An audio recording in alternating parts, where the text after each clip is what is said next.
Hey guys, Tom back again. Welcome to day 12 in the life of the Galaxy Z Flip 5. We are approaching the end of this journey. Just gonna do a couple more videos before I wrap it up with my 2 weeks review, and then I'm gonna be testing out the Pixel 8 series. So I've been using this phone for a few weeks now, and overall I'm pretty impressed with it. I didn't think that I would be. I think it is a pretty decent upgrade over the Galaxy Z Flip 4. Just for the battery life alone and having a more usable outer display. Now I'm gonna walk you through day 12 with this phone. I started my day the night before. Roughly 11 p.m. or so, I unplugged my phone, went to bed. Next morning, I started my day by pre-ordering the Google Pixel 8. The rep asked me how my day was. I responded with every day above ground is a great day. And with the Galaxy Z Flip 5, every day that passes by, I feel like I use the cover display less and less. I mostly just glance at the orange dot for notification purposes and how much battery I have left. I'm really ever scrolling around playing with the widgets or apps or anything like that. If I'm holding my baby, I'll quickly check the notification if I can't open up my phone, but not a lot of cover screen action for me. Today I was able to find some time to go on a walk, enjoy the sunshine, taking this Galaxy Z Flip 5 for a spin. It's a nice portable phone to fit in my pocket, very easy to navigate and use. If I'm holding the stroller with one hand, it is easy to text and use the phone with the other hand. I prefer this form factor over a much bigger, bulkier Galaxy Z Fold 5, just because the Fold 5 is so heavy. Makes it easier to drop and hold, so I just don't really feel comfortable using the Fold 5 with one hand. Flip 5 on the other hand, it's actually really slippery too, so I would recommend using some type of case, some grip on this phone. I had a few incidences of near drop and slips while I'm using this phone. And I hardly ever use the flex mode, but in this case I didn't find a weird use for it. I'm just listening to a song on YouTube Music. It has the lyrics scrolling up so you can follow along, so I think that's pretty useful versus having to lay flat down. So I'm not a big flex mode guy. This might not even be considered flex mode, but it's just me docking the phone and finding a use for having a folding phone.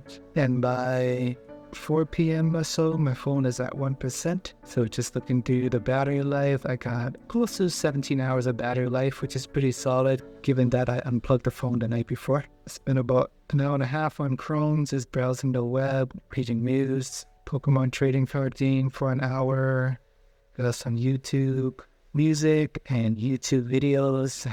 Nothing too crazy overall. 4 hours of screen on time, 12 and a half hours of screen off time. But the main number to focus on is just the overall battery life is 17 hours, which is pretty solid. So if you begin your day at 9 a.m., it'll definitely make it to nighttime before you go to bed and need to charge again. And I don't really use the camera a lot on this phone. I mostly just do Snapchat here and there, just at home, going for walks. Don't really feel the inspiration to snap pictures of waterfalls or anything like that. I do take a picture of my baby a lot, and I do wish it has a 2x zoom. But other than that, it's not the end of the world, but it would have been nice. Overall, with the Z Flip 5, I'm still pretty impressed with it for what it has to offer. You get a nice large display. This has a powerful processor, decent camera, and a really long battery life. I wish the crease wasn't there, so it wouldn't look as ugly. I wish the phone was easier to open with one hand.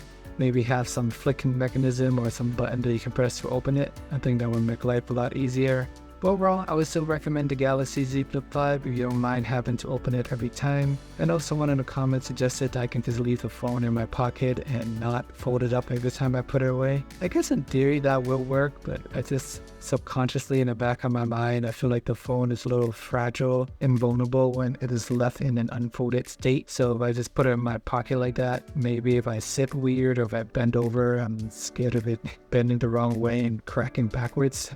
So that's my only hesitation there, just in terms of leaving it unfolded and taking it in and out of my pocket. And that was kind of a pain, but if I'm sitting on my desk, I'm working, I'll just put in my charging stand with the phone fully open. But as I'm moving around my day, I might as well just close it. Since it's a folding phone, I might as well fold it up. But other than that, day 12, not too eventful, but thank you for joining me on another day in the life with this phone. Let me know if you have any questions, thoughts, comments, concerns about this phone, leave them in the comments below. I try my best to answer them. I appreciate the time as always. Remember to like and subscribe. Please check out day 11 if you haven't already. I compared the Z Flip 5 with the Motorola Razr Plus. I do enjoy using both phones, but there is one that I slightly preferred more than the other. And it is a pretty close battle for me personally. Alright guys, thanks again and see you guys in the next video.